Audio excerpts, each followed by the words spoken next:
que vous avez plein de questions pour la conférencière. Il est normal qu'on se demande maintenant quels éléments de la symptomatologie doivent attirer l'attention du clinicien, quels sont les examens d'imagerie appropriés pour confirmer le diagnostic, à quel diagnostic différentiel doit-on penser aussi, quel est le traitement préconisé pour cette anomalie, autant de points que la conférencière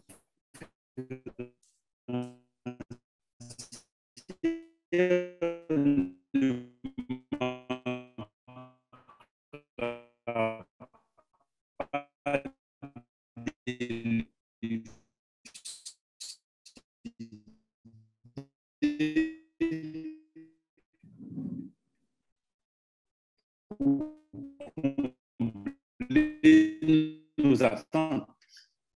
Je vous souhaite donc une bonne parole modérateur, le docteur Frédéric Barraud-Desjean. Je vais lui présenter la conférencière, docteur Eunice Derivoire.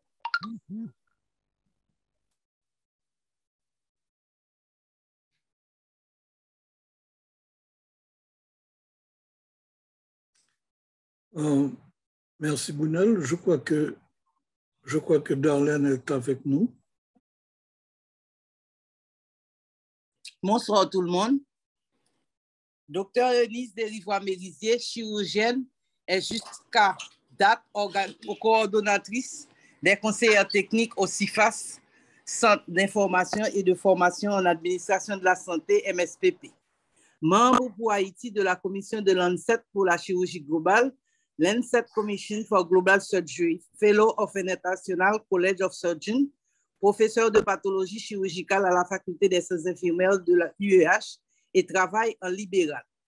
Après ses études de médecine à la FMP, elle obtient le certificat de CFMG, Educational Commission for Foreign Medical Graduates, qui lui aurait permis de travailler aux États-Unis.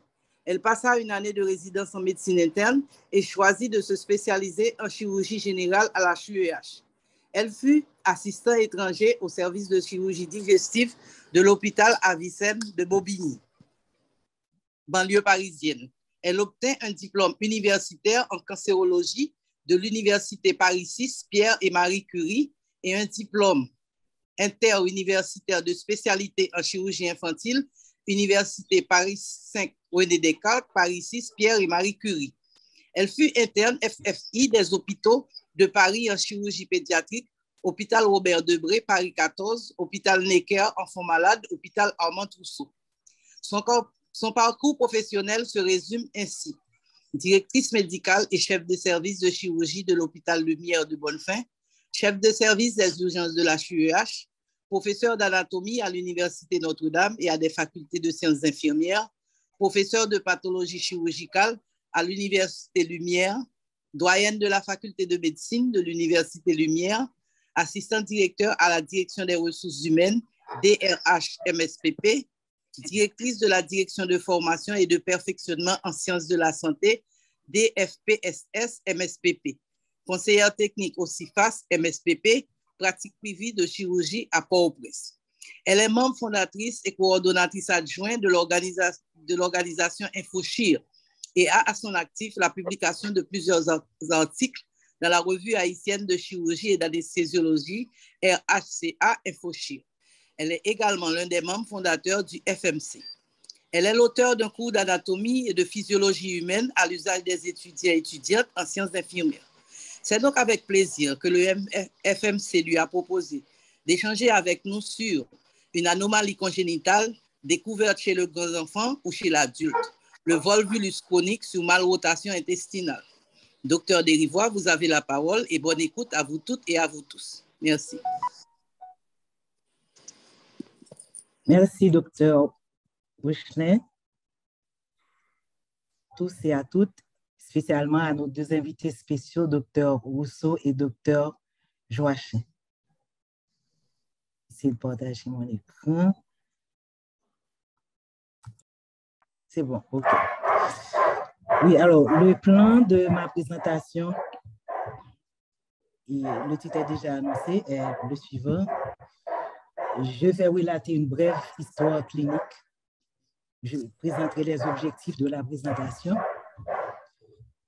Je ferai un rappel de l'embryologie de l'intestin et du mésentère.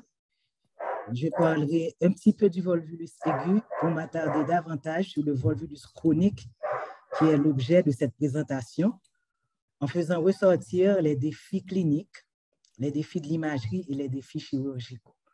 Et dans les défis cliniques, je ferai une brève revue de la littérature et de quelques cas soignés en Haïti.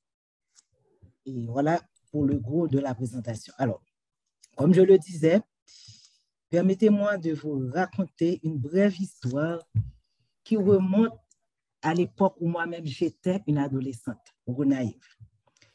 Il y a une cousine de ma mère qui avait une fille d'à peu près mon âge, qui était souvent malade. Alors, la cousine de ma mère venait souvent à la maison et je l'entendais qui décrivait à ma mère le syndrome dont souffrait sa fille. La fille souffrait d'un syndrome récidivant fait de douleurs abdominales sévères à type de crampe, des vomissements verdâtres abondants, un gonflement de l'épigaste, c'est le mot qu'elle utilisait, et après les vomissements, l'épigaste se dégonflait, la douleur s'en allait, tout rentrait dans l'ordre en fait. Le syndrome était spontanément résolutif. Et la fille allait bien jusqu'au prochain épisode parce que justement, il s'agissait d'épisodes qui se répétaient et ceci sur plusieurs années. Elle a été suivie au Gonaïve par des médecins, bien sûr, mais on n'avait jamais pu trouver un diagnostic, encore moins de traitement. Finalement, de guerre lasse, elle a été remise à ses parents qui ont vite fait d'attribuer le syndrome à des maléfices. Elle a été déscolarisée. Par la suite, elle est devenue cachectique. Elle a développé un comportement aberrant, puis est morte dans un tableau de crise épileptiforme. Alors, quand par la suite, j'ai été moi-même exposée au syndrome, au volvulus chronique sur malrotation intestinale, je me suis demandé si ce n'était pas ça la pathologie de ma cousine. Bon, on ne le saura jamais. À l'époque, il n'y avait pas... Bon, enfin, l'autopsie, c'est une histoire en Haïti, au Gonaïve encore plus.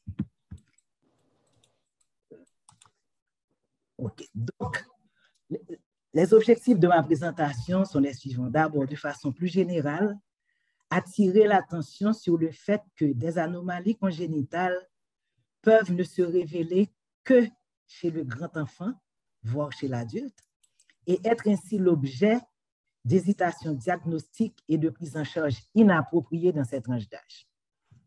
De façon plus spécifique, éveiller ou raviver la suspicion diagnostique sur le syndrome de volvulus chronique sur malrotation intestinale, qui en général n'est pas évoqué de parti pris chez le grand enfant et chez l'adulte. Et puis faire le point sur l'imagerie appropriée et la technique chirurgicale recommandée pour le traitement de cette anomalie. Pourtant, en fait, le volvulus chronique sur malrotation intestinale est pourtant une pathologie bien connue dans les sphères médico-chirurgicales pédiatriques, mais elle est souvent ignorée ou tardivement reconnue ailleurs, donc de telle sorte que le diagnostic est rarement posé dans un premier temps. Alors, avant d'aller plus loin, je vais vous montrer cette image qui montre les conditions dans lesquelles se développe, peut survenir un volvulus sur malrotation. Et un volvulus sur malrotation va survenir dans tous les cas où les deux pieds de l'anse intestinale dont on va parler sont côte à côte. Quand les deux pieds sont côte à côte, facilement la masse de grêle peut tourner autour de ce pédicule étroit. Sur la partie gauche de l'image, on voit les deux pieds de l'anse sont écartés, ce qui écarte également la possibilité de volvulus. J'aime bien prendre cette comparaison, c'est comme quand on marche, si nos deux pieds étaient complètement collés l'un à l'autre, toute tentative de marcher nous ferait tourner sur nous-mêmes et on tomberait. Mais normalement, on a notre polygone de sustentation qui permet l'équilibre. Bon, la comparaison vaut ce qu'elle vaut, mais c'est à peu près ça ce qui se passe dans le volvulus sur malrotation quand les deux pieds de l'anse sont côte à côte. Maintenant, et comme je le disais au début, un rappel embryologique du développement de l'intestin et du mésentère est absolument indispensable pour la compréhension de la pathologie, des images radiologiques et du traitement chirurgical. Sur ce slide, vous voyez une coupe sagittale de l'embryon humain de 5 semaines.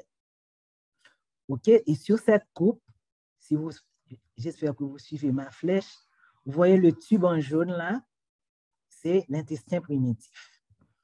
Donc, cet intestin primitif qui comprend 3 segments. Il y a un segment antérieur, un segment moyen et un segment postérieur.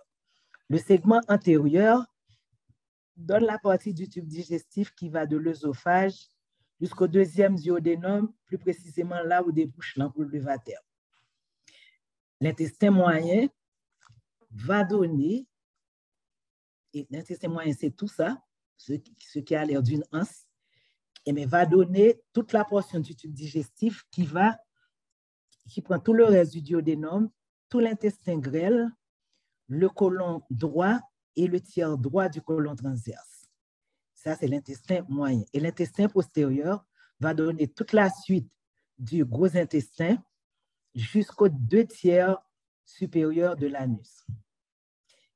Remarquez que cette partie de l'intestin, alors l'intestin moyen, c'est cette partie-là, c'est ce segment-là qui nous intéresse dans le cadre de cette présentation. L'intestin moyen, à cette phase du développement de l'embryon, la cavité abdominale de l'embryon n'est pas suffisamment développée ou encore l'anse intestinale grandit plus vite que cette cavité abdominale, de telle sorte qu'elle se retrouve en partie en dehors de cette cavité. Vous la voyez là qui fait protrusion à travers l'anneau ombilical. On appelle ça la hernie physiologique de l'intestin. Et vous voyez que cet intestin moyen est centré par l'artère mésentérique supérieure qui court dans, et la structure verte là, c'est le mésentère, l'artère mésentérique supérieure qui émane de l'aorte. OK? Donc, voilà. Alors, cette anse intestinale, on l'appelle anse intestinale, on l'appelle anse ombilicale, on l'appelle aussi anse omphalo-mésentérique parce que cette anse fait protrusion à travers l'ombilic. OK, ça, c'est tout ce que je viens de dire. Bon, maintenant, alors, laissez-moi vous voyez ce schéma-là, c'est ce schéma-là qui est reproduit sur la première image que vous voyez à gauche sur ce slide. Et sur ce slide, j'attire votre attention sur le fait que ce slide va revenir constamment dans la conférence parce qu'il résume l'essentiel de cette conférence, comme vous allez voir. Ici, comme je dis, la première image de gauche, c'est la même image qu'on avait vue où l'intestin était dans un plan sagittal. Maintenant, l'intestin a continué son développement, mais entre-temps, la cavité abdominale s'est également développée. Et maintenant, vers la 10e, 11e semaine de gestation, l'intestin va pouvoir réintégrer l'abdomen. Et pour réintégrer l'abdomen, l'intestin va subir 3 rotations dans le sens anti-horaire, c'est-à-dire le sens contraire de la marche des aiguilles d'une montre. Chacune des rotations va mesurer 90 degrés. Donc, au total, ça va faire 270 degrés de rotation qui vont mettre l'intestin dans sa place définitive. Remarquez, je reviens encore sur cette première image de gauche. Là, on est dans un plan frontal. On a rotation 0. On n'a pas encore roté. Maintenant, voici la première rotation. La première rotation de 90 degrés amène l'intestin qui était dans un plan sagittal, amène l'intestin maintenant dans un plan frontal, comme vous pouvez voir. De même, le mésentère va se mettre également dans un plan frontal.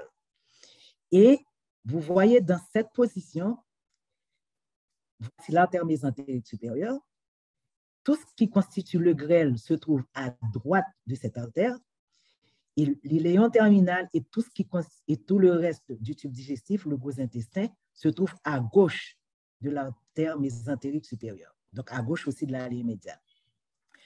Remarquez aussi que ce qui est la première anse là, ici, la première anse, le cas duodénal n'est pas encore bien formé. On a, disons que le duodénum s'arrête un peu ici, la première anse jéginale est là. Et la dernière anse iléale est ici, ce qui fait qu'on a une base mésentérique assez large. Et là, dans cette position, il n'y a pas de risque de volvulus.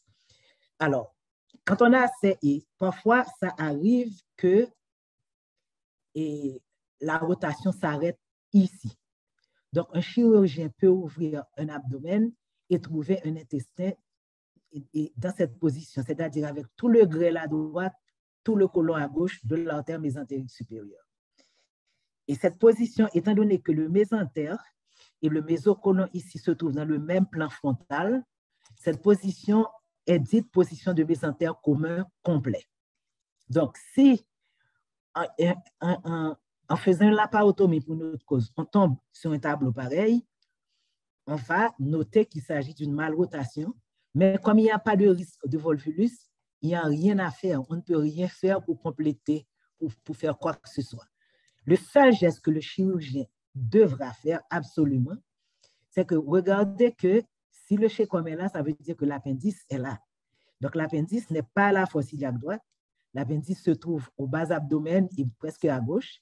Donc, quand on tombe sur un tableau pareil, il faut absolument enlever l'appendice parce que si on laisse l'appendice et que le patient développe une appendicite par la suite, on peut avoir des difficultés à faire le diagnostic vu qu'on n'aura pas la douleur au point de McBurney classique.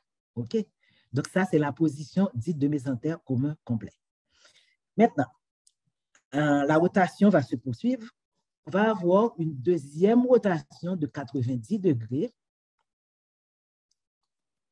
Maintenant, ça va totaliser 180 degrés qui va, alors, et j'ai oublié de vous dire, regardez cette tache verte, je vous prie de suivre cette tache verte avec moi parce que c'est l'emplacement de la valvule iléochécale et c'est elle qu'on va suivre pour nous permettre de bien comprendre la rotation. Donc là, elle était là et là, et dans cette position de mésentère commun complet, vous voyez qu'elle est ici.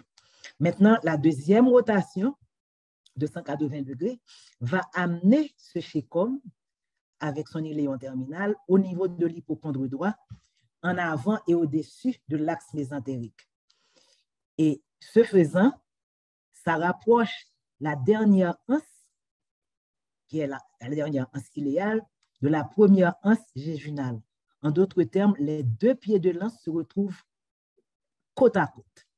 Donc, on a une base mésentérique courte, et là, il y a un risque énorme de volvulus. Retenez bien ce schéma, et c'est parce que c'est ça qui constitue justement l'objet de notre présentation d'aujourd'hui, c'est cet arrêt à 180 degrés. Contrairement à l'arrêt à 90 degrés qui doit laisser le chirurgien indifférent, mais si un chirurgien tombe sur un tableau pareil alors qu'il opérait pour autre chose, ça doit quand même l'alerter, on reviendra là-dessus. Maintenant, de plus, quand le chécom est dans cette position, il y a des brides, on les appelle des brides de Ladd, qui vont s'étendre du chécom à la paroi abdominale latérale en croisant la face antérieure du deuxième duodénum. Et ces brides, parfois, sont suffisamment serrées pour entraîner à elles seules un tableau d'occlusion en dehors du volvulus.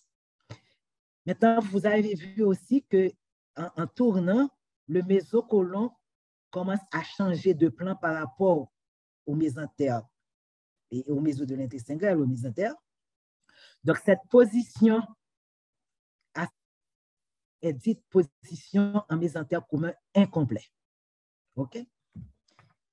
Heureusement que dans la grande majorité des cas, ça ne s'arrête pas là. Donc, la rotation va se poursuivre. On a une troisième rotation de 90 degrés, toujours dans le sens anti-horaire, qui va maintenant amener le chécom et l'iléon terminal à la fosse iliaque droite. Pendant ce temps, la première anse jéjunale et l'angle de Treps vont passer à gauche de l'artère mésentérique supérieure pour se situer dans l'hypocondre gauche. Donc, on a dernière anse à la fosse iliaque droite, première anse à l'hypocondre gauche, donc une base mésentérique très large qui interdit tout volvulus. Okay. Alors, ça, c'est le rappel que je viens de faire. OK, tout ça, c'est ce que je viens de dire. OK. Donc, et schématiquement, voilà une anatomie normale de la racine du mésentère suite à une rotation normale et complète. Voilà la base qui est en bleu là et en liseré noir. Donc, une base mésentérique très large. Ça, c'est la vue chirurgicale. OK? L'iléon terminal et puis première anse, une base mésentérique large. Et puis avec tout le grêle qui est maintenant à l'intérieur du cadre colique normal. Donc, la racine du mésentère, comme je viens de voir là, elle mesure normalement 15 à 20 cm de longueur chez l'adulte. Et c'est l'élément essentiel de l'ancrage postérieur de la masse intestino-mésentérique, qui renferme, bien entendu, le segment tronculaire du pédicule artério-veineux mésentérique supérieur. Maintenant, venons-en à nos anomalies, parce que c'est de ça qu'il s'agit. Et théoriquement, toutes les rotations intermédiaires entre 90 degrés et 270 degrés sont possibles. Il y a également des cas de non-rotation, l'intestin reste dans un plan sagittal. Il y a des cas d'hyperrotation où ça va au-delà de 270 degrés. Il y a également des cas de rotation inverse. Mais dans toutes ces anomalies, les anomalies pathogènes sont celles dans lesquelles on a une racine de mésentère courte avec les deux pieds de lance côte à côte, comportant un risque de volvulus et complet de tout le grêle. Il y a les anomalies, j'ai oublié de dire, justement, après la rotation, bien entendu, il va survenir des phénomènes de fixation pour fixer le cadre colique, notamment le côlon droit et le côlon gauche, par l'intermédiaire du fascia de Todd dans leur loge respective. Les anomalies de fixation sont responsables de volvulus du segment concerné. Maintenant, au point de vue étiologique, comme vous savez que tout dans le développement est dirigé par les gènes, on a découvert des mutations génétiques dans un certain gène qu'on appelle BCL6. Ces mutations vont affecter la voie critique de signalisation et pour la rotation intestinale régulière. Donc, puisqu'il y a des mutations, donc la rotation ne va pas se faire dans le sens normal et ça va entraîner une localisation anormale du chécome et la formation des bandes fibreuses dont on a parlé, les bandes de Ladd qui relient le chécome à la paroi abdominale antérieure. Et juste un petit peu d'historique, si vous permettez. Le premier cas d'anomalie de rotation a été décrit par Morgagni en 1761. Mais c'est Meckel qui, en 1817, qui a décrit la hernie physiologique de l'intestin primitif au stade embryonnaire. En 1898, Moll a décrit la réintégration de l'intestin dans la cavité abdominale. Mais les trois stades de la rotation que je viens de décrire ont été indiqués par Fraser et Robbins en 1915. Et c'est Dott en 1923 qui a fait la première chirurgie pour anomalie de rotation. Ladd en 1932 a décrit les brides qui portent son nom. Higgins en 1934 a publié la première intervention couronnée de succès. Et en 1941, c'est encore Ladd qui a décrit la procédure standard, la technique chirurgicale standard qui est de mise jusqu'à aujourd'hui.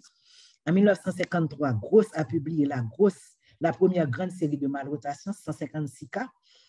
Et en 1953-1954, Grob d'une part, Snyder et Chaffin d'autre part, ont proposé des classifications de ces anomalies. Et la classification la plus connue, c'est celle de Grob, la plus utilisée, c'est celle de Grob qui a décrit trois types. Il y a le type 1, le type 2 et le type 3. Le type 1, c'est le type qui nous concerne. C'est l'arrêt de la rotation à 180 degrés, qui est la plus fréquente et la plus pathogène. Le type 2, dans le type 2, on a une première rotation anti-horaire de 90 degrés, qui est normale. Maintenant, au lieu que ça continue dans le sens anti-horaire, on a maintenant une rotation inverse de 90 degrés. Maintenant, il y a deux cas de figure. Si l'élément terminal et le côlon réintègrent la cavité en premier, on va avoir un côlon droit situé en arrière du mésentère. Mais s'il réintègre en dernier, le côlon droit sera situé en avant du duodénum et l'élément terminal en arrière des vaisseaux mésentériques. Donc, ça donne les types 2 et 3 de Grob. Mais le type qui nous intéresse, c'est le type 1. OK, donc le type 1, qui est là, je vous remets encore ce slide pour vous montrer ce type 1, qui est l'arrêt à 180 degrés. Vous voyez, là, embryonnaire.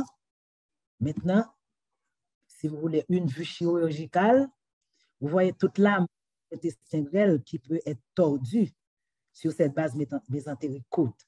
Alors, quand vous vous rappelez de la fonction critique, d'ailleurs unique à l'intestin grêle dans le processus digestif, vous imaginez ce que ça représente un volvulus de tout le grêle. Maintenant, quelles sont les circonstances de découverte de ce type 1 de Gros? Et on peut avoir chez le nouveau-né et le nourrisson un tableau de volvulus intestinal aigu. Je vais le décrire brièvement. On peut avoir ce tableau chronique qui est l'objet de la présentation d'aujourd'hui, mais ça peut être aussi une découverte opératoire à l'occasion d'une laparotomie pour une autre indication. Ça peut être, docteur Joachim, une découverte radiologique au repas barité, au lavement barité pratiqué pour une autre indication, n'est-ce pas, docteur? Mais ça peut également être une découverte d'autopsie. Maintenant, parlons brièvement du volvulus aigu sur malrotation et intestinale du nouveau-né et du nourrisson. Le volvulus aigu va donner une symptomatologie bruyante qu'on ne peut pas rater. On va avoir chez le nourrisson, chez le nouveau-né, des rejets verdâtres, parfois teintés de sang, parfois il y a même une hématémèse. On peut avoir, à cause de cette même souffrance vasculaire qui donne l'hématémèse, on peut avoir des rectoragies. On peut avoir une distension épigastrique, mais la distension épigastrique peut manquer si l'enfant a fini de vomir et puis on peut ne rien retrouver. Mais dès qu'on a, les pédiatres qui sont là peuvent le confirmer, dès qu'on a rejet verdâtre chez un nouveau-né ou un nourrisson, c'est occlusion haute jusqu'à preuve du contraire, quels que soient les autres signes par ailleurs. Maintenant, c'est important de savoir que chez le nouveau-né, le volvulus aigu a une compromission du pédicule vasculaire. Ça veut dire qu'il y a un risque de nécrose massive du grêle si l'intervention chirurgicale n'est pas réalisée en extrême urgence.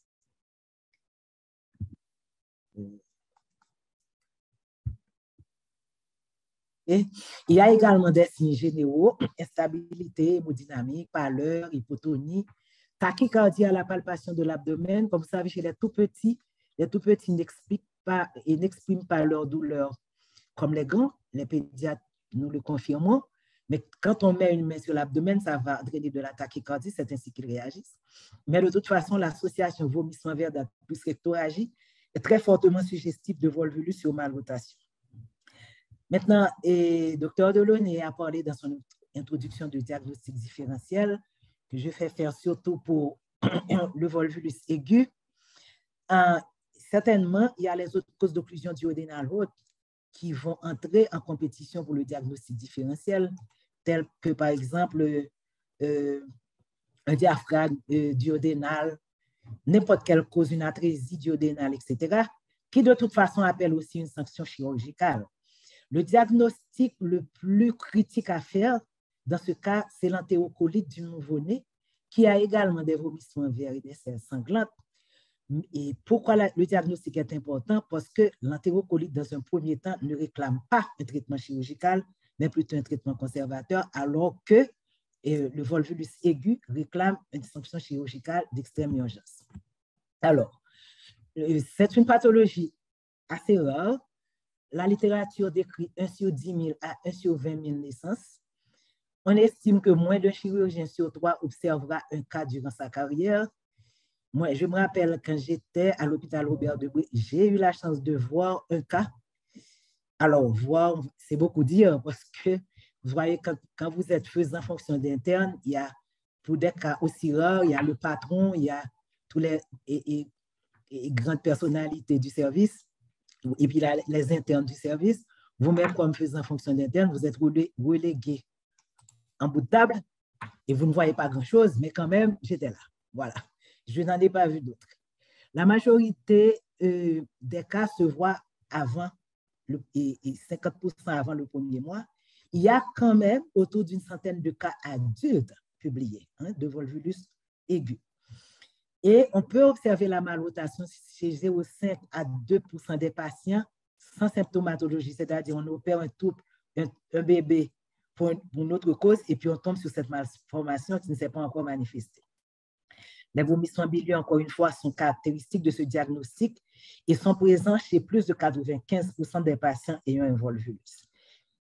À l'échographie anténatale, on peut trouver un hydramnios, et signe que le volvulus parfois commence déjà in utero. Okay. Alors, je ne vais pas tellement insister sur l'imagerie, je vais seulement parler de l'ASP parce qu'on reviendra sur l'imagerie pour la suite. Et à l'ASP, on va trouver l'image de double bulle qu'on a dans tout cas d'occlusion duodénale. Le lavement barité fait suspecter le diagnostic, mais l'examen de référence laisse le repas barité qui sera tiède pour l'enfant. Et puis, on reviendra aussi sur les apports de l'écho-doppler et du scanner qui sont les mêmes que pour le volvulus chronique. Donc, voilà, ça, c'est l'image de double bulle. On a cette image de double bulle dans les cas de malrotation si les brides de lac sont suffisamment serrées pour coincer le duodénum. Autrement, on peut ne pas avoir cette image de double bulle et la radio et l'examen standard pour asseoir le diagnostic sera le repas barité. On a des anomalies associées, maladies de Hirschsprung, Meckel, la paroxysis, omphalocèle, hernie diaphragmatique, etc., anomalies cardiaques, lymphangiome cicatrisée intestinale. Je ne vais pas m'attarder là-dessus. Le traitement, c'est la procédure de la, j'y reviendrai. Je vais seulement signaler que quand on opère dans le cadre, dans la période néonatale, puisqu'on opère pour un volvulus aigu, non seulement il faut rechercher s'il n'y a pas d'autres anomalies associées, notamment des cas d'atrésie du duodénum et du grêle. Maintenant, s'il y a une cause, il faudra faire une résection. Sinon, le reste du traitement, c'est comme pour l'adulte. OK? On va revenir là-dessus. Bon, maintenant, venons-en au volvulus chronique, qui est le sujet du jour. C'est une pathologie plutôt du grand enfant, voire de l'adulte. Qu'est-ce qui arrive dans ces cas? C'est que le volvulus n'est pas suffisamment serré pour causer une souffrance vasculaire, mais il est suffisamment pour entraîner une occlusion intestinale. Mais sur le poids de cette masse intestinale, puisque vous voyez, c'était tout le grêle, le volvulus se défait. Et donc, ce produit se réduit tour à tour. C'est pour ça qu'on l'appelle le volvulus chronique. Les anglo-saxons disent sliding volvulus. Maintenant, quelle est la symptomatologie du volvulus chronique? C'est la symptomatologie que j'ai décrite au tout début quand j'ai présenté le cas de ma cousine. C'est des douleurs abdominales sévères à type de crampe, avec une distension épigastrique, encore une fois, qui peut manquer, parce que si on examine après les vomissements, des vomissements bilieux qui calment les douleurs et qui évacuent l'estomac. Parfois aussi, on a un syndrome de malabsorption, cassure ou non de la courbe de poids selon l'âge.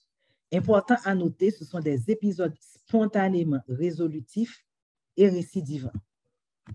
Alors, et je parlais de défis cliniques, parce que justement, on va voir que dans la littérature, qui est assez abondante à ce sujet, on voit que très souvent, on passe à côté de ce diagnostic. Pourquoi?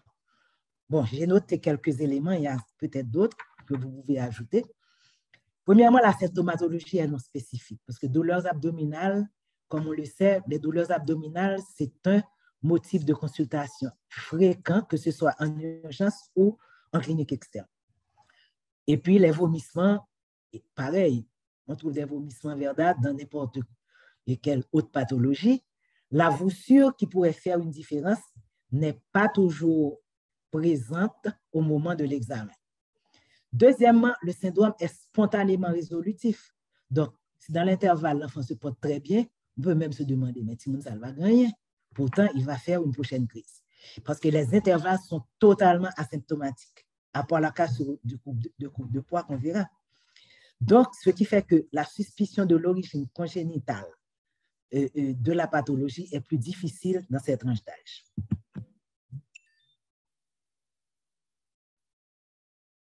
C'est pour ça que très souvent, devant ce tableau, il y a beaucoup de diagnostics plus courants qui sont évoqués. En Haïti, surtout la parasitose, on a évoqué la malabsorption, même la fibromyalgie, des troubles psychologiques, des troubles psychiatriques, voire des maléfices, etc. Maintenant, ce qui doit attirer l'attention pour le volvulus chronique sur malrotation, ou bien en tout cas pour dire qu'il y a une cause organique à ce syndrome, c'est la sévérité des crises douloureuses, le caractère récidivant des crises, la coloration jaunâtre ou verdâtre des vomissements. Vous savez, dès qu'il y a présence de bile dans les vomissements, on a affaire à un obstacle sous-vatérien, la voussure épigastrique lors des crises, et puis la cassure de la courbe de poids chez l'enfant. Et une brève revue de la littérature, comme je l'avais dit, Christine Grappin, dans Chirurgie digestive de l'enfant, un ouvrage qui date des années 1990, Christine Grappin a décrit plusieurs cas d'enfants présentant des tableaux chroniques de vomissements, de douleurs abdominales et de malabsorption résistants au régime diététique et aux consultations de psychosomaticiens et des psychiatres. Dans tous ces cas, le diagnostic fut établi par le repas barité et les patients traités par la procédure de l'AG. OB et collaborateurs ont rapporté le cas d'une fille de 14 ans qui avait souffert toute sa vie de douleurs abdominales chroniques pour lesquelles les diagnostics de maladie cœliaque, de fibromyalgie, de dépression ont été posés à tort jusqu'à ce qu'un dernier épisode particulièrement sévère ait commandé une IRM et un lavement barité qui ont établi le diagnostic d'un côlon hypermobile sur malrotation intestinale confirmé par la laparoscopie. Là, je viens de citer Grappin et... Maintenant, Moifo, Ploor, Koulibaly, etc., Boudu ont rapporté chacun un cas diagnostiqué chez le grand enfant ou chez l'adulte. Bastien Hack, en 2014, a rapporté le cas d'un homme de 85 ans avec une histoire de syndrome abdominal non spécifique depuis environ 20 ans qui s'est présenté aux urgences pour douleurs soudaines au milieu de l'abdomen. La laparotomie en urgence a montré une rotation horaire de 360 degrés du grêle autour du pédicule mésentérique supérieur. Alors justement, je dois vous rappeler que quand la malrotation se fait, sur la rotation normale se fait dans le sens anti-horaire, le volvulus se fait dans le sens horaire. Donc, Amani, Amina, Aloui et collaborateurs ont également décrit un cas de volvulus du grêle sur mésentère commun incomplet chez un adulte. Dernièrement, j'ai reçu, quand je dis dernièrement, il y a peut-être plusieurs mois, une dame de 40 et quelques années qui traîne depuis 20 ans un syndrome pareil. Forte douleur à type de crampe, vomissement, ballonnement épigastrique. Je lui ai demandé de faire l'imagerie, elle a disparu, elle n'est plus revenue.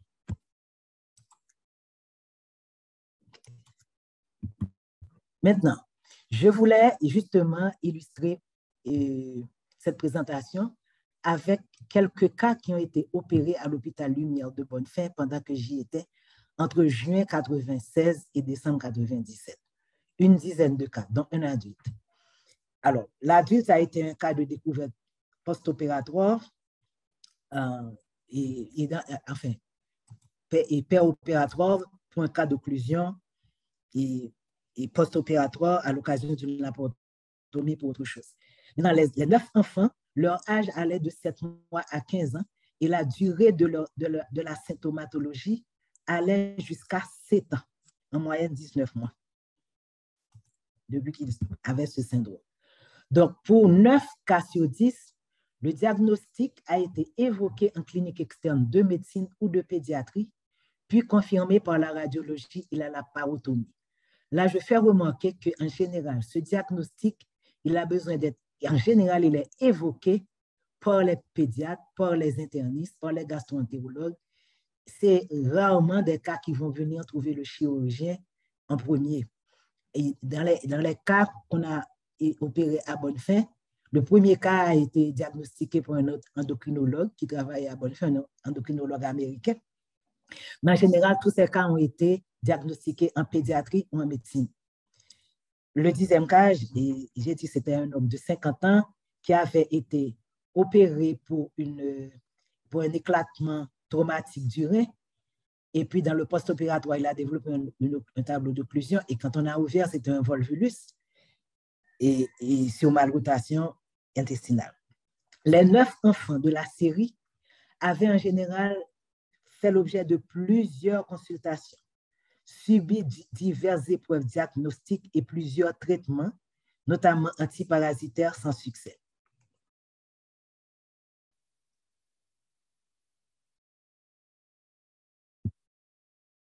Okay. Voilà. Et à Port-au-Prince, j'ai eu à opérer avec d'autres confrères un garçon de 9 ans qui avait entre autres aussi un diagnostic de maladie de Hirschsprung.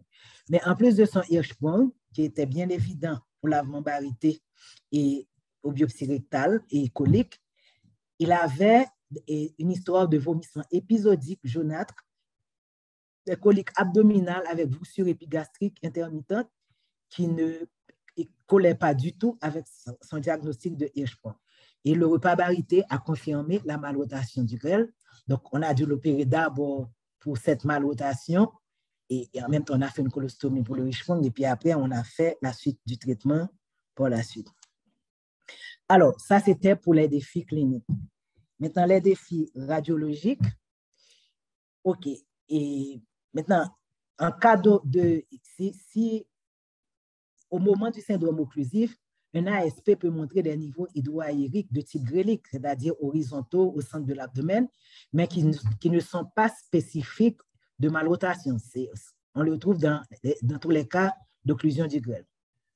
Le lavement barité fait suspecter le diagnostic avec un chécome haut placé, mais ne le confirme pas. Pourquoi? Normalement, et dans un arrêt à 180 degrés, le chécome est haut placé. Mais étant donné que le chécome peut, même si la rotation a été complète, le chécome peut rester mobile, parfois la mobilité du chécome l'amène au niveau de l'hypocondre droit sans qu'il y ait d'anomalie de rotation. Donc, par contre, si le chécome est à sa place, si on fait un lavement barité et que le chécome est bien à sa place à la fosse iliaque droite, c'est qu'on n'a pas un type 1 de groupe. Le repas barité reste l'examen de référence et puis on va voir ce que l'écho Doppler et le scanner ont apporté de plus au diagnostic. Voilà, le repas barité reste l'examen de référence. Quelles sont les trouvailles? On va les voir sur les schémas, mais au moment du volvulus, on va noter une stase gastrique et duodénale. On va voir la spire de torsion qui se présente comme une queue de cochon ou bien un bec de flûte, mais à droite du rachis. On a un passage tardif du produit du contraste. Ça, c'est au moment du volvulus. Mais en dehors du volvulus, le produit de contraste étant passé, il va opacifier un cadre duodénal qui n'est pas formé. Enfin, on n'a pas de cadre duodénal. Parce que le duodénal va être en continuité avec le jéjunum. Donc, ce qu'on a comme angle duodéno-jéjunal n'est pas vraiment formé. Et on va dire la jonction duodéno-jéjunale, la première angle, c'est pratiquement tout le grêle est à droite de la ligne médiane. Et c'est ça qui signe le diagnostic. Chez le nouveau-né, on aurait fait le repas barité tiède, c'est ce qu'on aurait vu également, soit au moment du volvulus ou bien en dehors du volvulus. Et on va voir, et les trouvailles seront celles qu'on vient de décrire. Là, je vous montre quelques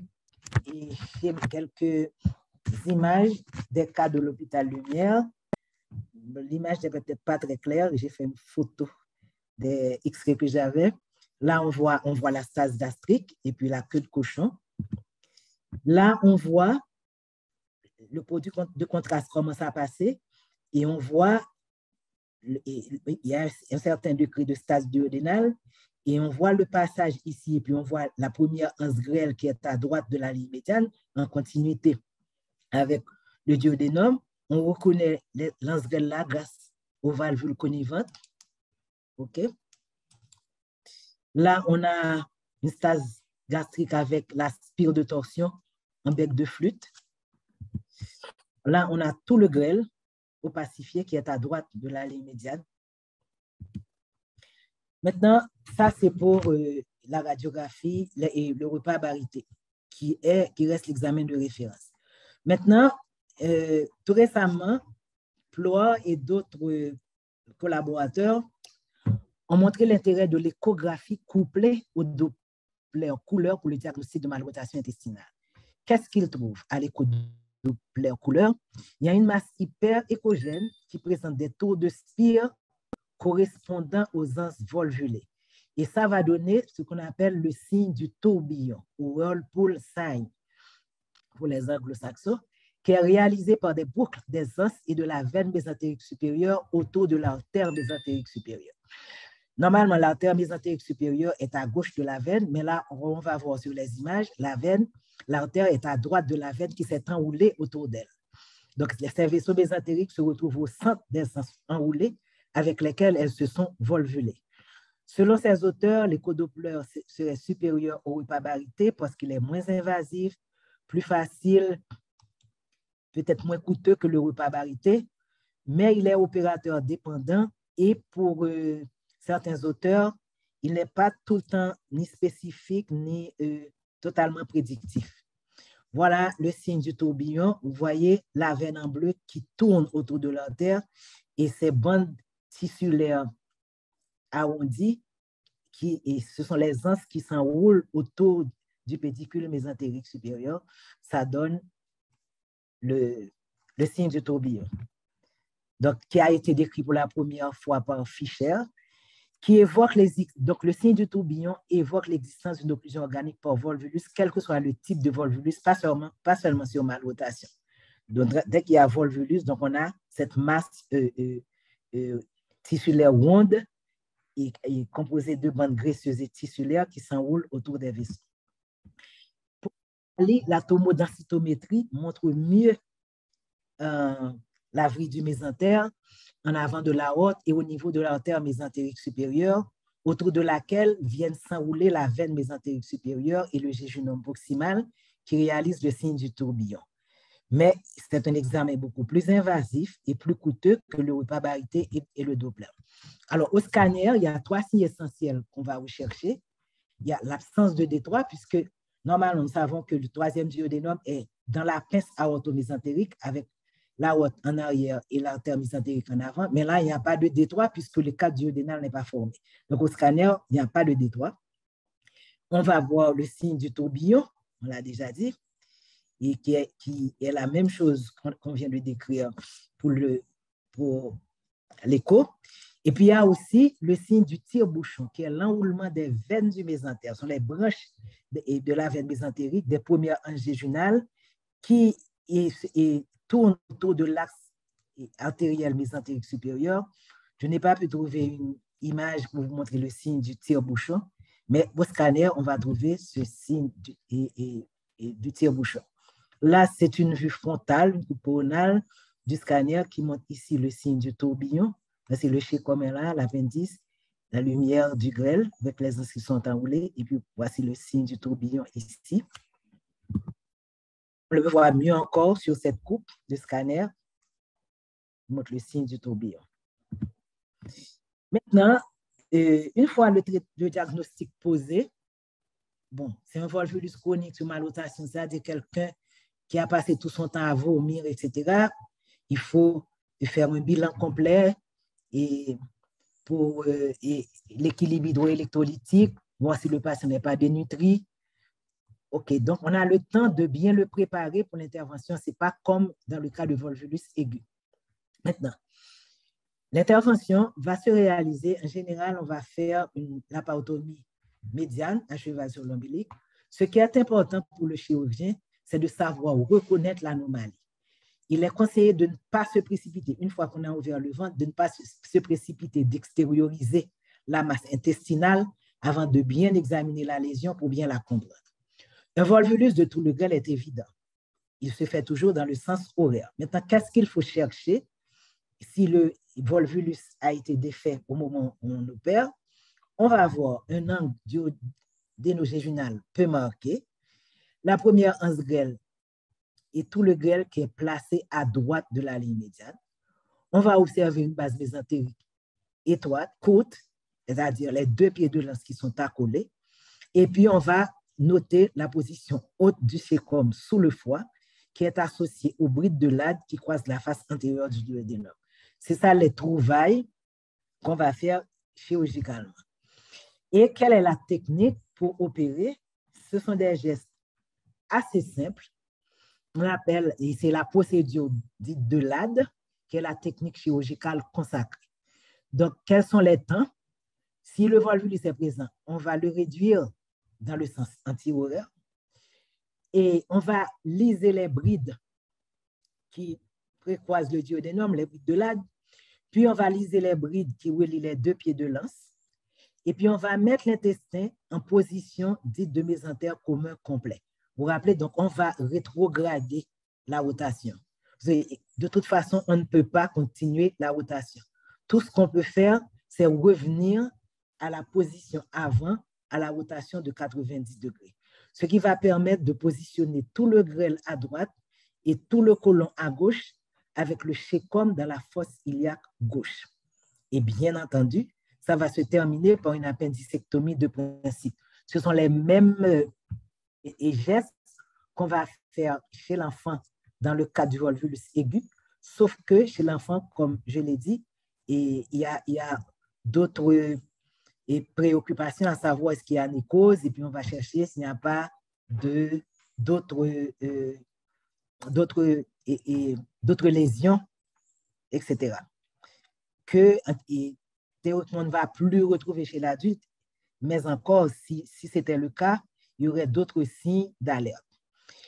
Et autrefois, on faisait des gestes de fixation une fois qu'on avait mis l'intestin mésentère commun complet, mais ces fixations sont inutiles et dangereuses pour la plupart des auteurs. Donc, il ne faut pas le faire. Les suites opératoires sont en général simples. Quelques cas de récidive ont été décrits dans 2 à 3% des cas. Voilà, et je vais, excusez-moi de revenir juste sur un schéma pour vous montrer ce qu'on fait. Voilà. Vous voyez, quand on opère, on trouve la situation suivante. Donc, il faut défaire cette situation pour retourner ici. OK? Donc, on sort de mésentère commun incomplet pour aller à mésentère commun complet. C'est ça le traitement de l'anomalie. OK? Donc, là, je reviens sur... Et voilà. Donc là, schématiquement, on vous montre, voici les brides de l'âne qu'on va sectionner pour libérer la face antérieure du duodénum. Ensuite, voici les brides qui relient les deux pieds de l'anse. On les libère. Et une fois qu'on a libéré ces brides, donc le chécum commence à être libéré, on libère les brides qui sont entre les deux pieds de l'anse. Maintenant, le chécum devient libre. On va l'abaisser. Voilà. Donc, voici l'aspect de l'intestin en fin d'intervention. Tout le grêle se retrouve à droite et tout le côlon à gauche. Et puis, on a pratiqué une appendicectomie. Voilà.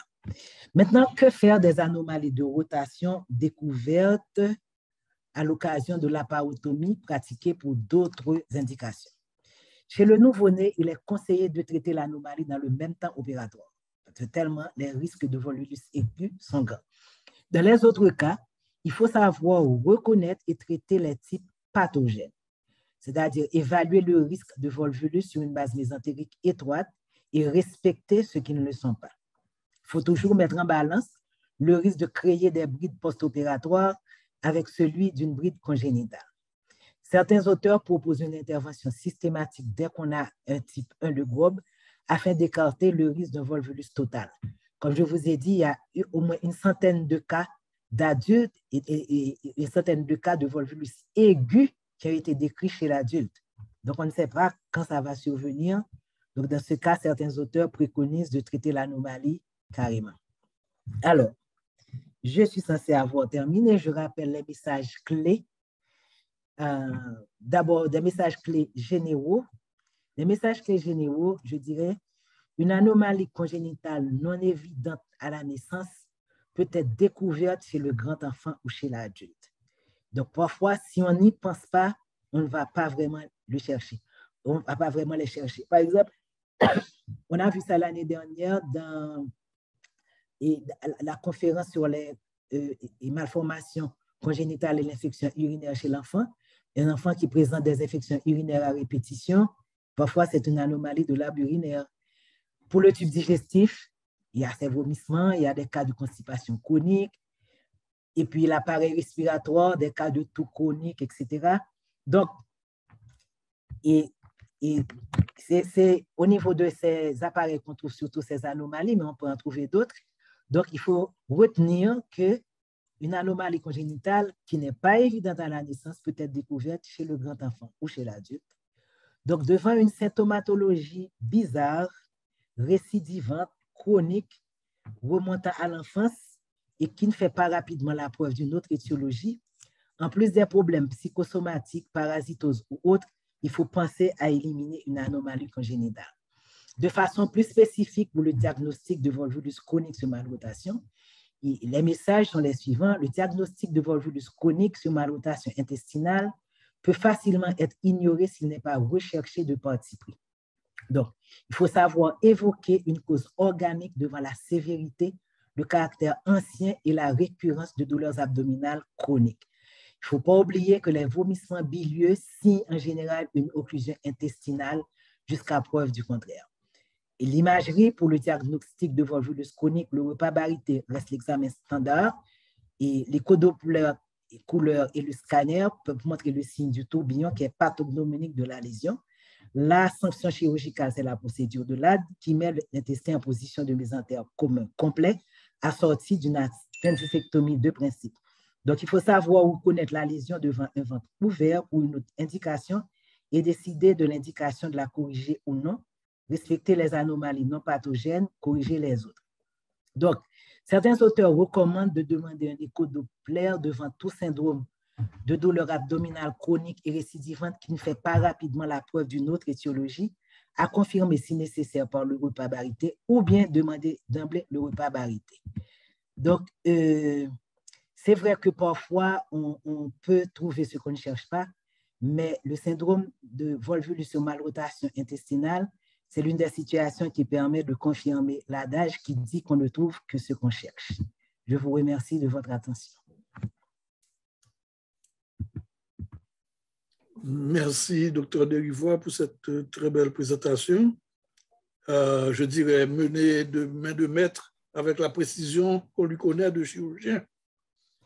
Merci. Et je vais tout de suite passer le micro à nos deux invités. D'abord, nous avons le docteur Philippe Rousseau qui va intervenir en premier à titre de chirurgien pédiatrique. Et après, on aura une intervention de Dr. Gina Joachim à titre de radiologue. Donc, Dr. Rousseau, si vous voulez intervenir. Je remercie le forum et ses membres à m'avoir invité à participer à cette conférence à titre de commentaire. Je remercie aussi le Dr. Derivoire pour cette excellente présentation, très exhaustive sur le sujet. Et à titre de commentaire, ce seront surtout des éléments de renforcement par rapport à ce qu'elle a déjà formulé et qui vont faire un rappel sur certains aspects de la pathologie et de sa prise en charge. En fait, effectivement, si cette pathologie de la malrotation intestinale est connue pour être spécifique à la période néonatale et aux nourrissons, parce qu'en fait, la grande majorité des cas va se retrouver avant un an, quoiqu'il y ait des séries dans la littérature qui parlent de plus de 42% qui se retrouvent après un an, mais dans la plupart des études, on les recense avant l'âge d'un an. Et c'est à cette période de vie, d'ailleurs, que la découverte de la pathologie et son traitement, le plus souvent, vont être faites. Mais les découvertes tardives, comme l'a si bien démontré le docteur Derivoire, font l'objet de beaucoup d'hésitations et d'errements diagnostiques, voire d'insuffisance diagnostique tout simplement, et aboutissant malheureusement des fois, comme le possible exemple qu'elle a évoqué, des fois pouvant même aboutir à des décès. Et ce sont souvent les découvertes de ces situations-là, des découvertes post-mortem. Alors, Juste une petite remarque pour l'embryologie, et ceci particulièrement pour les chirurgiens qui nous écoutent. Et s'il est vrai que la classification de grosse est très fixe, il faut bien comprendre que le processus embryologique est un processus dynamique et que l'arrêt de la rotation peut se voir et suivant le spectre de 0 à 180 degrés. Là, à 90 degrés, c'est déjà le cas du mésentère commun à 90 degrés qui ne pose pas de grosse préoccupation. Mais déjà, entre 90 et 180 degrés, à 180 degrés, ça devient la situation où le mésentère est le plus court, est le plus étroit avec le reste de volvulus maximal. Mais on peut comprendre qu'entre eux, dans cet intervalle-là, on peut avoir justement des situations faisant que l'arrêt de la malrotation peut fournir un ensemble de positionnement et surtout de survenue d'adhésion intestinale pouvant plus ou moins rendre la situation complexe, voire surtout en ce qui concerne la présentation chronique en termes de présentation avec cette symptomatologie très large et variée, voire non spécifique, qui a été si bien décrite par le docteur Derivan.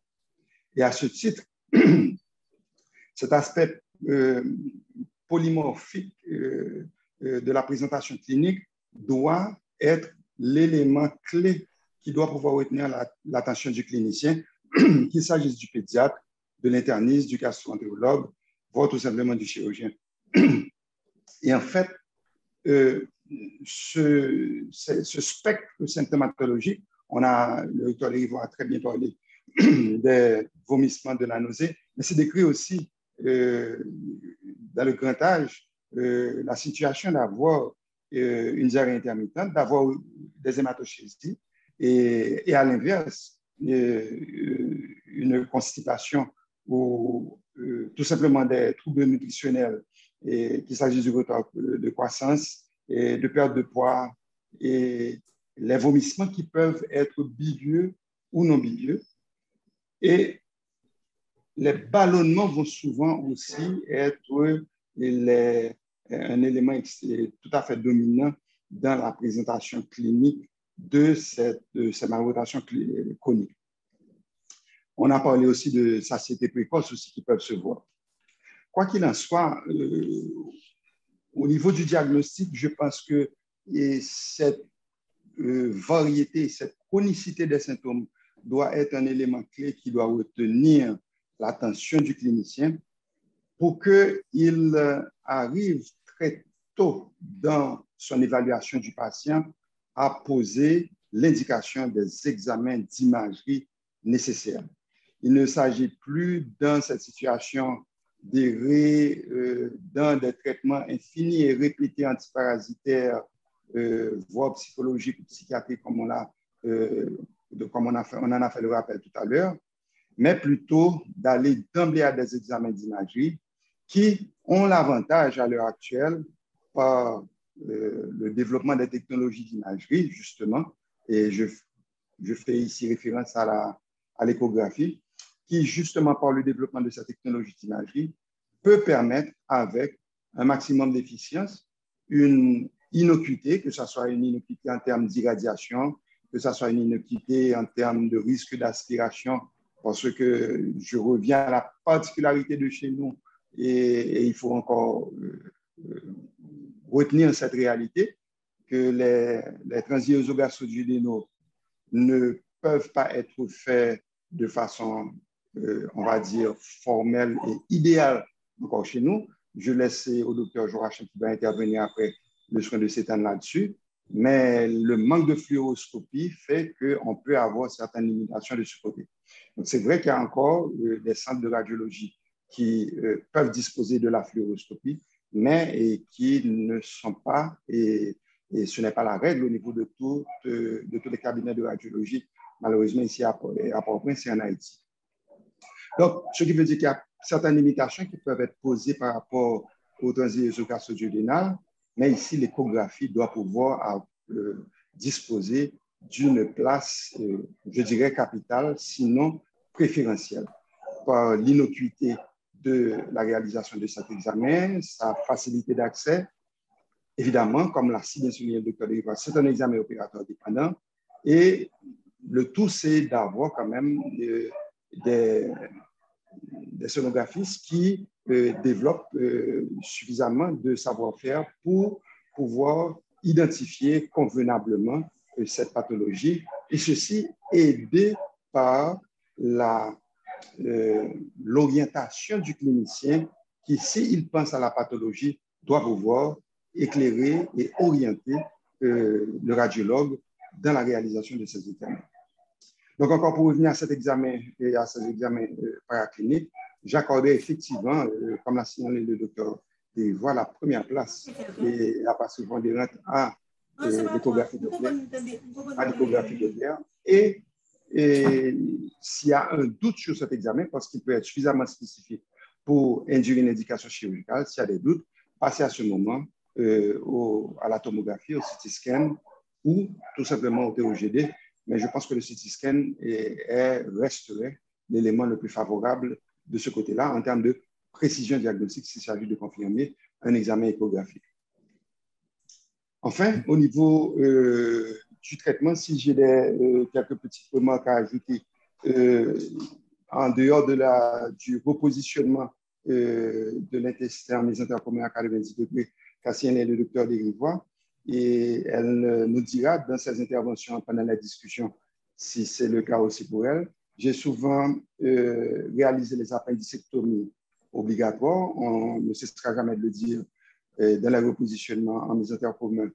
J'ai souvent réalisé ces appendicectomies par invagination, qui est une technique pour pouvoir permettre la réalisation de ces appendicectomies et sans avoir donc à ouvrir la lumière appendiculaire et procéder à cette appendicectomie par invagination de l'appendice dans le chécome. Bon, ça a été fait souvent sur le nouveau-né, mais de toute évidence, s'il s'agit d'un adulte ou d'un très grand enfant, l'appendicectomie faite de façon habituelle et conventionnelle reste aussi une approche. Juste 2 mots à dire dans le traitement par rapport à la laparoscopie qui a gagné du terrain ces dernières années, et particulièrement chez les nourrissons en termes de traitement de la malrotation intestinale et particulièrement dans la liste des buts de l'AD et la transformation en mésentère commun complet à 90 degrés. Et elle ne fait pas encore l'unanimité et s'il existe encore des tenants de cette approche thérapeutique, et il existe un taux de conversion qui n'est pas négligeable dans certaines équipes. Et je dirais que moi, jusqu'à date, je n'en ai absolument pas fait pour ce type de procédure. Mais je pense que c'est une voie sur laquelle il faut pouvoir se pencher et au fur et à mesure que se développeront les accès de la laparoscopie dans les traitements chirurgicaux des enfants. Et ici, je ne sais pas si déjà il y a une expérience de laparoscopie pédiatrique pour ce type de procédure en Haïti. Donc, à titre de recommandation, je dirais qu'il faut pouvoir, dans cette pathologie, particulièrement celle du volvulus de découverte tardive, du volvulus chronique, et sur un mésentère commun ou sur une malrotation intestinale, c'est de pouvoir développer une acuité clinique plus fine par un interrogatoire minutieux qui va pouvoir établir précisément la longévité des symptômes et des signes. Déjà, je pense que c'est un élément extrêmement important et qui est accessible à tout le monde et pour ainsi ne pas être tenté de verser dans des traitements ou des essais thérapeutiques, qu'ils soient d'ordre antiparasitaire, voire, comme on l'a dit tantôt, d'ordre psychologique ou psychiatrique. Maintenant, il faut pouvoir donner à l'imagerie sa place avec une orientation très claire faite au radiologue sur les éléments diagnostiques que l'on recherche et l'évocation diagnostique à laquelle on pense pour pouvoir mieux orienter sa recherche, particulièrement avec un examen comme l'échographie Doppler, qui pour moi devrait être un élément prépondérant, sinon initial, dans les investigations d'imagerie dans ce type de pathologie.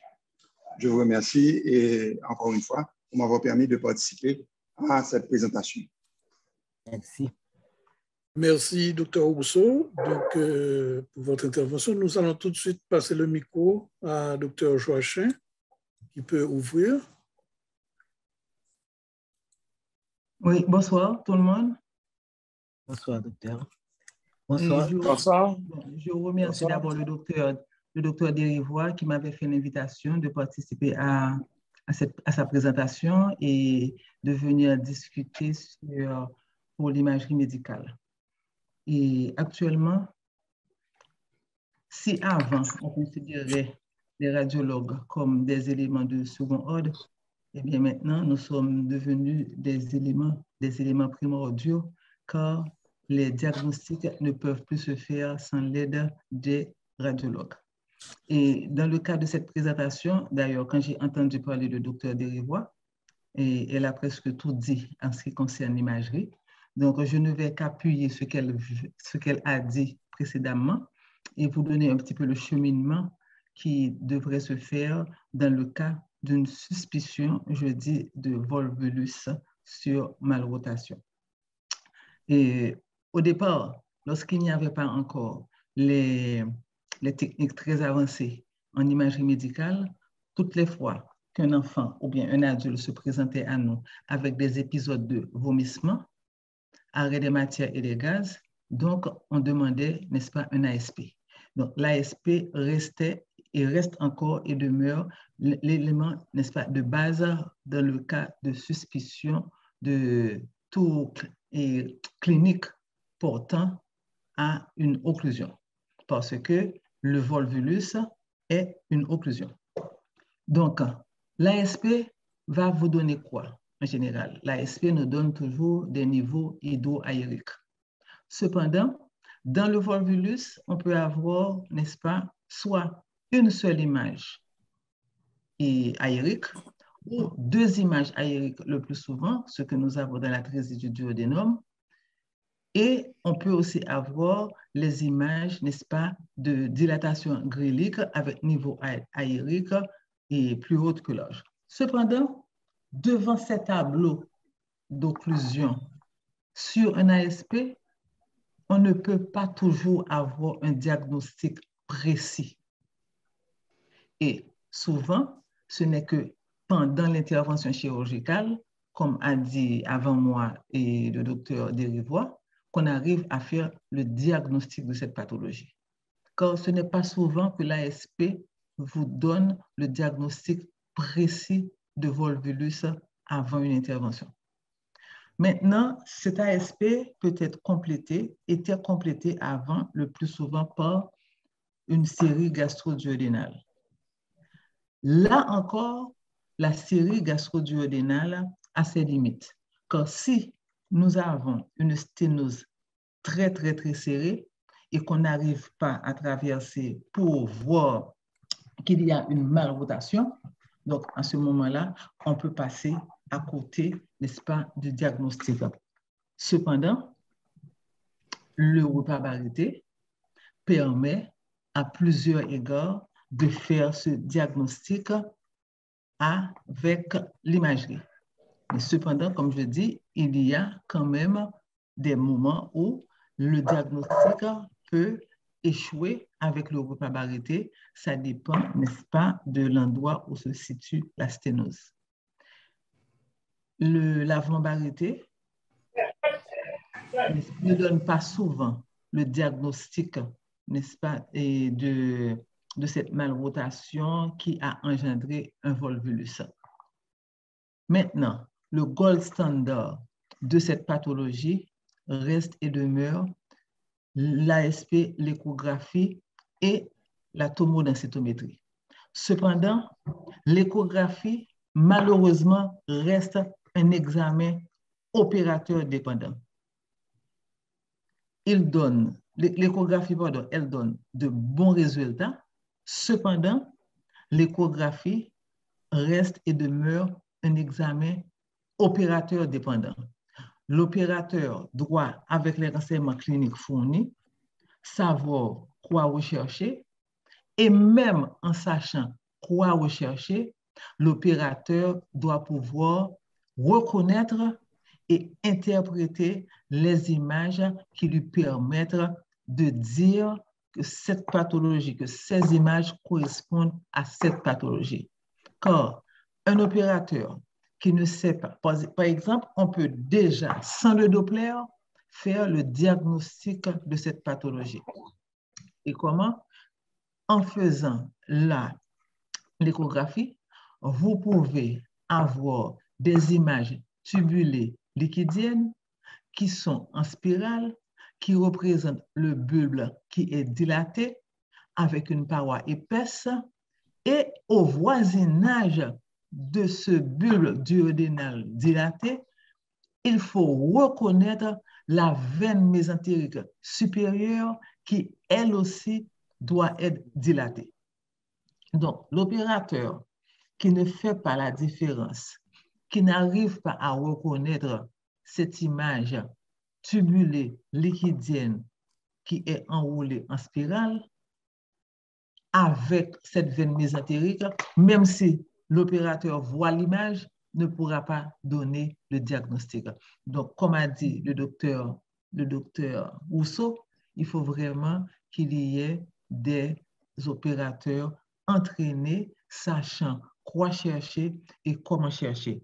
Et maintenant, cet examen en mode B peut être couplé, n'est-ce pas, au Doppler, et on va avoir ces mêmes images liquidiennes qui sont décrites avec la veine mésentérique supérieure, où maintenant vous aurez les images, n'est-ce pas, du Doppler qui vont constituer un signe, c'est le signe, n'est-ce pas, du tourbillon.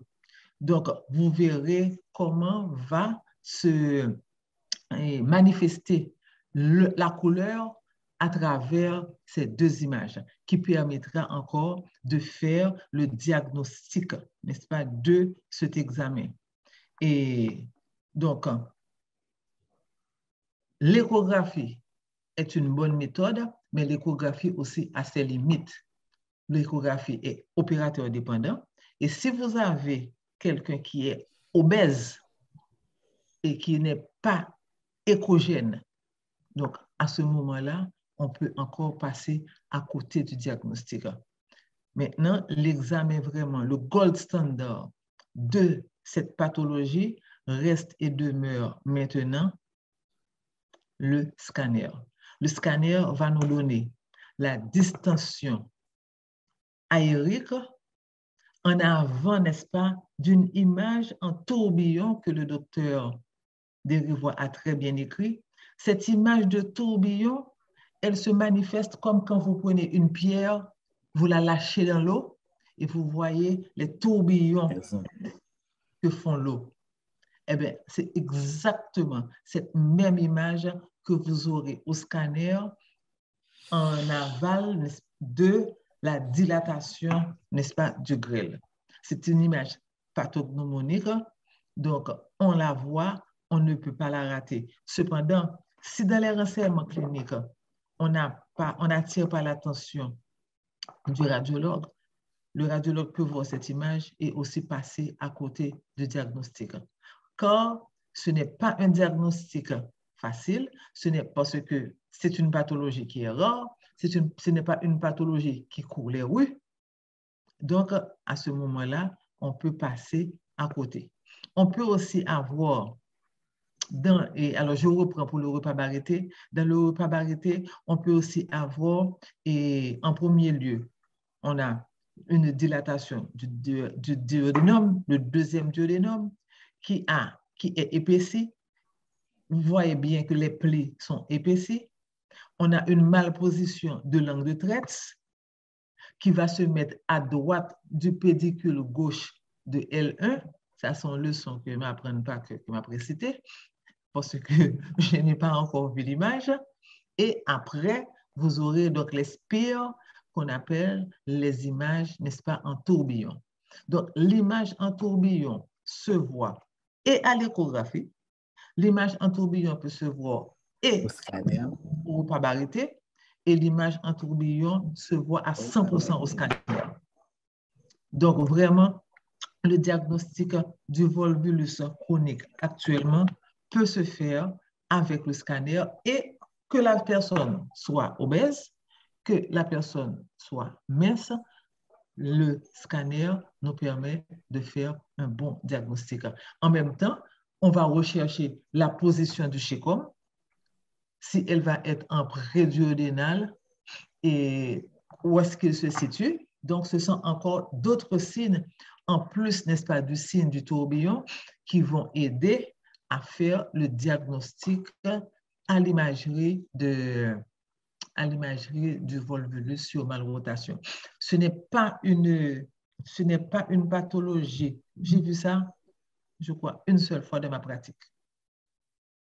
Une seule fois. Chez les enfants, oui. Mais en réalité, chez les enfants, on n'arrive pas à toutes ces imageries parce qu'on demande d'opérer tout de suite. Et je me rappelle, il y avait un enfant qui avait un volvulus et je ne me rappelle pas si c'était sur une malrotation, mais je crois que c'était le petit-fils du docteur Télémaque. Du côté du chat, j'ai l'impression qu'il y a un problème d'Internet. Du côté du chat, on a des interventions, des réactions et au moins une question. Mais je vois aussi qu'il y a une main levée de Marie Caneline. Est-ce que Marie Caneline a une question à poser? Oui. Oui, allez-y. Bon, je suis Marie-Caneline Brice Jean-Baptiste, je suis professeur à l'ENIP. Ce qui m'a retenu l'attention et que je n'ai pas pu trouver une réponse vraiment, je vais demander au docteur Desvois, est-ce qu'on peut considérer le volvulus à part une anomalie congénitale aussi comme une maladie acquise? Est-ce que ça peut être une maladie acquise? Alors, dans la présentation, on parlait de volvulus sur malrotation. Certainement, il y a des cas de volvulus qui ne sont pas sur malrotation.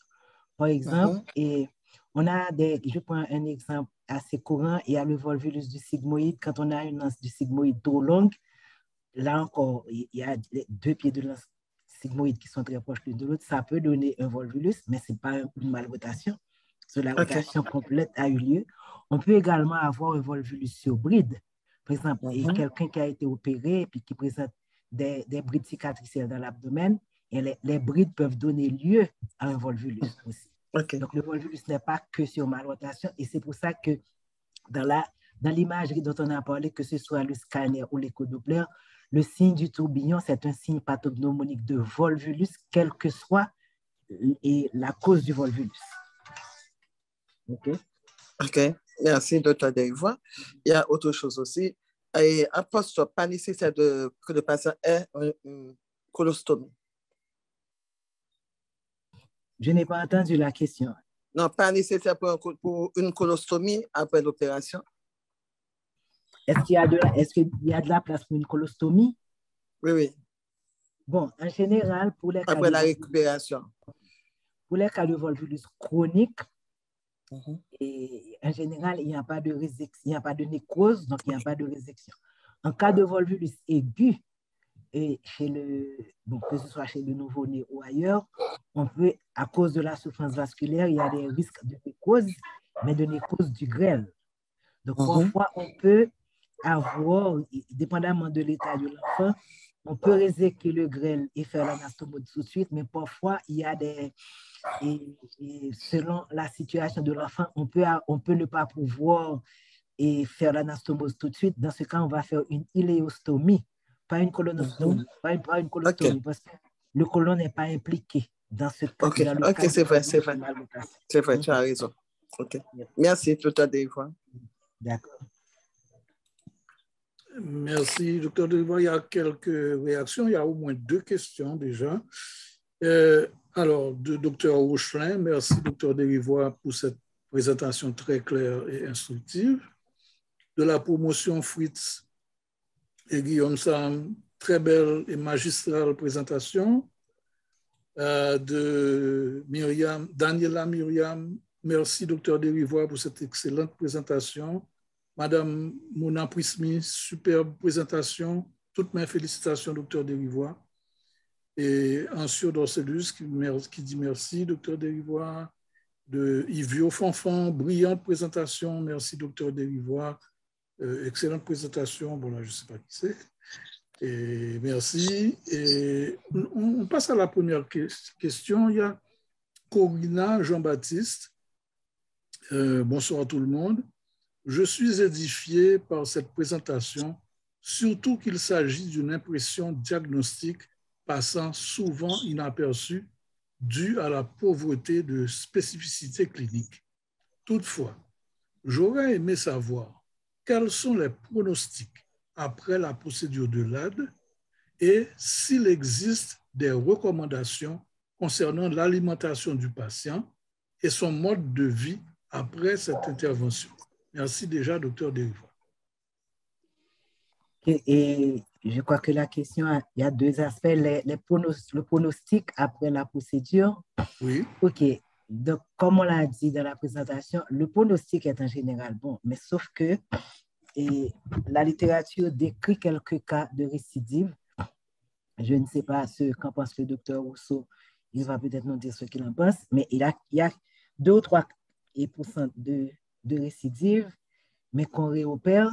Par contre, il n'y a pas un élément pronostic particulier par rapport aux autres types de laparotomie. Ce que je veux dire, puisqu'il s'agit de laparotomie, on peut avoir dans le temps des occlusions sur bride, etc. Et dans les cas qu'on a opéré à bonne fin, la dizaine de cas, on a eu à déplorer 2 cas d'invagination intestinale post-opératoire qu'on a dû réopérer.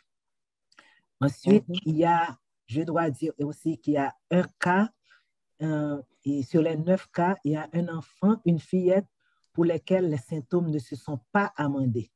Mais la pathologie était bien réelle, donc très certainement, il faut chercher, donc étant donné la non-spécificité, justement, comme l'a signalé Corina, de cette pathologie, il faut quand même toujours rechercher d'autres choses et parfois garder ce diagnostic comme un diagnostic d'élimination, s'assurer qu'il n'y a pas autre chose en même temps. Ensuite, elle a parlé de l'alimentation. En principe, il n'y a aucun souci pour l'alimentation. Une fois que l'intestin a été libéré, la personne va avoir un fonctionnement normal, un tube digestif normal, même si le grêle est d'un côté et le côlon de l'autre. Merci, docteur Derivoire. Bon, je continue avec les remerciements de Désir. Merci pour la présentation. Docteur Rochelin remercie le docteur Joachim et le docteur Rousseau pour les ajouts et les précisions. Docteur Joachim a essayé de remonter, mais j'ai l'impression qu'il a encore des problèmes d'Internet. Donc, on va continuer. Saint-Hubert, merci pour cette présentation. J'ai beaucoup appris. Christophe Millien, excellente présentation et discussion. Merci pour tout. Et nous avons aussi une question de JB Emmanuel qui est interne de l'UNDH. Et je vous remercie, docteur Derivoire, pour cette belle présentation riche en informations. J'aurais aimé être édifié sur 2 points en particulier, d'où mes 2 petites questions suivantes. La première, en dehors de la chirurgie, n'y a-t-il pas d'autres solutions de prise en charge possibles? La deuxième question, quelles sont les complications majeures que l'on peut craindre si le diagnostic et la prise en charge du volvulus ne sont pas faits à temps? Merci déjà et félicitations encore. La première question, c'est quelles sont les complications, c'est ça? Oui, non, les complications majeures qu'on peut craindre si le diagnostic et la prise en charge ne sont pas faits à temps. Avant ça, il y avait une première question.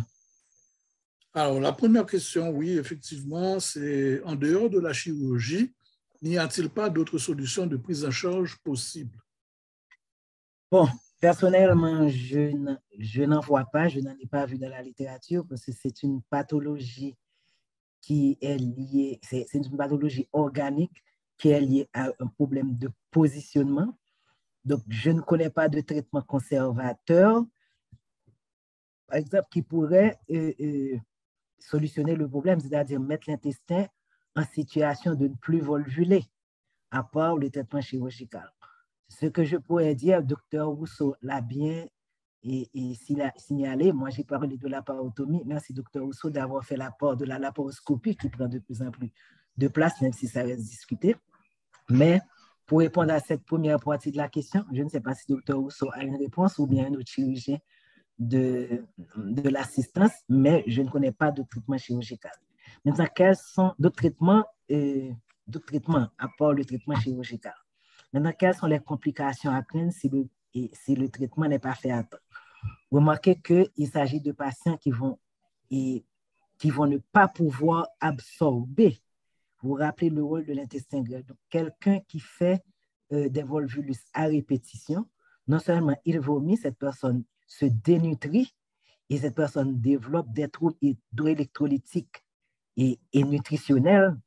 Et je vous ai parlé du cas de ma cousine. Je ne dis pas que c'était le cas parce que le diagnostic n'a pas été fait, mais c'est assez ressemblant. Mais ce sont des patients aussi, vous savez, à cause de la torsion irrégulière de l'intestin, cette torsion entraîne également une compression des chylifères. Et vous savez que les chylifères apportent et doivent absorber les graisses au niveau de l'intestin pour les faire entrer dans le cycle lymphatique. Donc, c'est pour ça que certains cas sont accompagnés également de malabsorption. Donc, si la prise en charge n'est pas faite, moi, je dis que ce patient va finir par développer un tableau de cachexie et mourir dans ce tableau. Je ne sais pas si Dr. Rousseau veut ajouter quelque chose. Dr. Rousseau, vous souhaitez intervenir? Effectivement, et je renchéris à ce que vient de dire le docteur Derivoire, et puis dans une certaine mesure, pour répondre à la question, il s'agit essentiellement d'un défaut anatomique, résultant d'une anomalie congénitale, c'est évident, mais le défaut est anatomique. Donc, c'est un manque d'une complétion d'un processus de formation qui repose sur un substratum littéralement anatomique. Et cette anomalie se traduit maintenant par une propension à développer quelque part une complication qui est celle du volvulus. Parce que justement, l'axe mésentérique et la racine mésentérique devient extrêmement courte et réduite, facilitant ainsi la situation de volvulus, qu'il soit aigu ou chronique, avec chacun de leurs conséquences.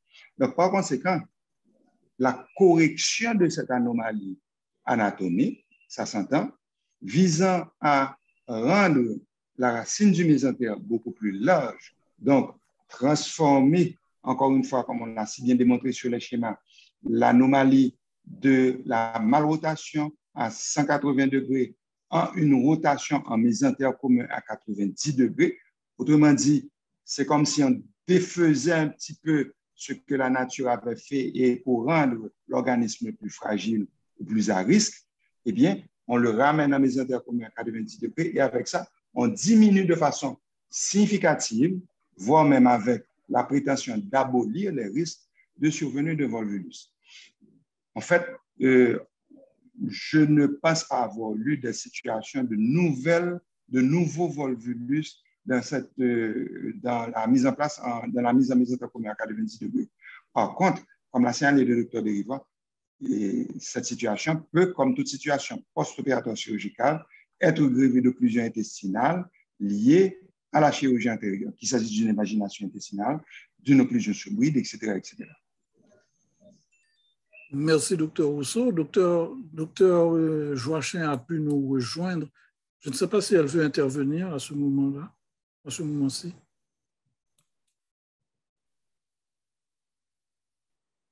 Sinon, on va continuer avec des questions. Et nous avons une autre question de Marie-Georges. Comment faire le diagnostic différentiel entre le volvulus et l'ischémie intestinale chez les adultes, étant donné que les symptômes sont les mêmes? L'ischémie intestinale, déjà, on peut avoir des saignements au niveau des selles. Ensuite, on n'a pas, que je sache, une voussure épigastrique. Je pense que, et comme Dr. Rousseau l'a signalé tout à l'heure, il faut bien prendre chaque histoire, OK? Et puis, selon et selon l'histoire, selon les éléments cliniques qu'on a à sa disposition, on va pouvoir compléter par l'imagerie. Et l'imagerie va faire le départ. Déjà, il y a les signes cliniques, et certains signes cliniques, comme je viens de le dire, comme et des traces de sang dans les selles, etc., qu'on n'a pas dans le volvulus chronique. Bon, même s'il y a deux rares cas, et comme le docteur Rousseau l'a dit, on peut avoir des traces de sang, mais ce n'est pas courant. Et ensuite, il y a la stase gastrique et les vomissements verdâtres et le syndrome douloureux chronique et récidivant avec les intervalles asymptomatiques. Ça devrait permettre de faire le départ clinique et ensuite la paraclinique, notamment l'échodoppler, le scanner, si on avait des doutes avec le repas-barité, devrait pouvoir redresser le diagnostic. Je ne sais pas si j'ai répondu à la question. Merci, docteur Derivoire. Je demande à mes collègues de vérifier pour moi si docteur Joachim est bien avec nous, parce qu'elle ne répond pas. Je vois qu'elle essayait de remonter. Oui. Alors, elle est là. Oui, mais elle ne réagit pas. On a demandé d'ouvrir le micro, mais elle ne réagit pas. OK, mais je vais continuer avec une question de Bettina. Bonsoir, merci à tous les présentateurs. J'ai beaucoup appris. Et il y a une question pour le docteur Rousseau. Pouvez-vous me dire les moyens possibles de découvrir cette anomalie dans la vie? Docteur Rousseau, pouvez-vous me dire les moyens possibles de découvrir cette anomalie pendant la grossesse? Merci.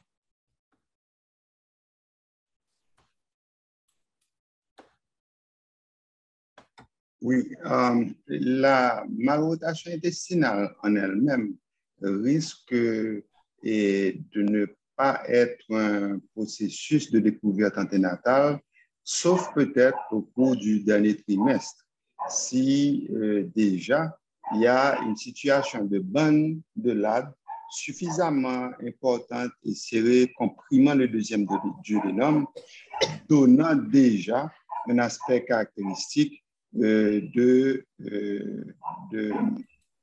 on va dire, déjà de dilatation anormale des voies digestives supérieures au niveau de l'estomac. Cependant, il faut bien comprendre que c'est en postnatal, à la naissance, que le phénomène va être quand même beaucoup plus évident avec l'apparition avec la déglutition d'air et avec l'apparition de la fameuse double bulle. Et est-ce que le polyhydramnios peut jouer et ainsi pour être un élément éveillant la suspicion du sonographiste et de l'obstétricien au cours du dernier trimestre, éventuellement, mais il y a d'autres pathologies. En fait, ça peut renseigner sur la possibilité d'une anomalie digestive supérieure et la possibilité d'une situation soit atrétique, soit sténotique du tube digestif proximal. Mais de là à dire spécifiquement qu'il s'agisse d'une malrotation, ça va être plus difficile. Merci.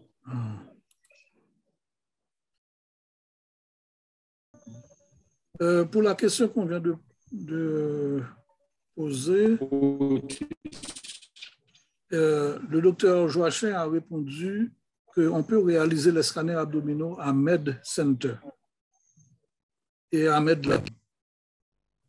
D'accord.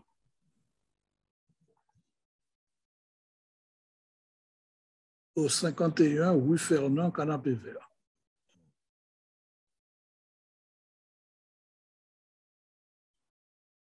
Bon, sinon, docteur Derivoire, c'est tout ce que j'ai comme question et intervention. Donc, je ne sais pas si... Alors, je vais... Avant... Est-ce que je peux... Oui. Oui. Je voudrais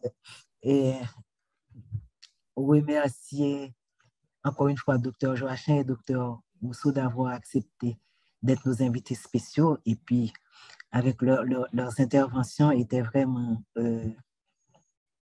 très édifiantes pour compléter ma présentation. Je voulais réagir sur 2 points qu'a soulevé docteur Rousseau. Merci pour la laparoscopie justement que tu as introduite comme moyen de traitement actuel. Et puis, je voudrais, parce que je crois que tu m'as posé la question aussi, et par rapport à l'appendicectomie par retournement. Je suis tout à fait d'accord avec ça. C'est une façon très élégante de faire l'appendicectomie et garder un abdomen propre, faire une chirurgie totalement propre.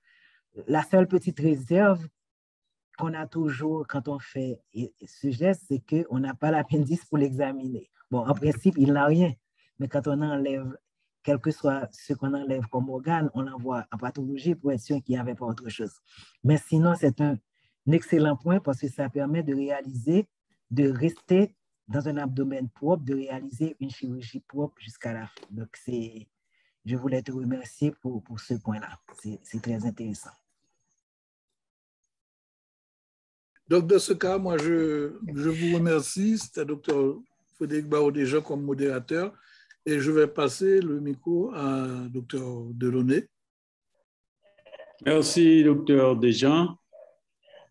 Merci à tout le monde d'abord. Nous venons de vivre un moment de partage d'informations, de connaissances et d'expériences. C'est vraiment très intéressant. Nous félicitons et remercions Dr. Eunice Derivoire-Merisier, également nos invités spéciaux, Dr. Philippe Rousseau et Dr. Gina Joachim, de leur apport, de leurs prestations, de leurs ajouts, de leurs commentaires. Nous vous remercions tous et toutes pour votre participation. Un sincère merci à David Jérémy Delaunay pour son support et sa précieuse contribution technique et logistique.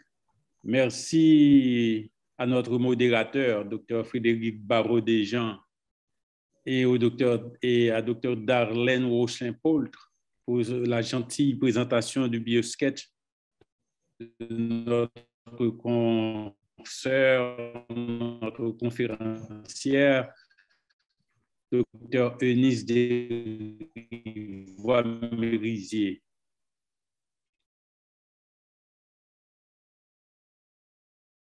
Eh bien, merci à tous et bonne fin de semaine.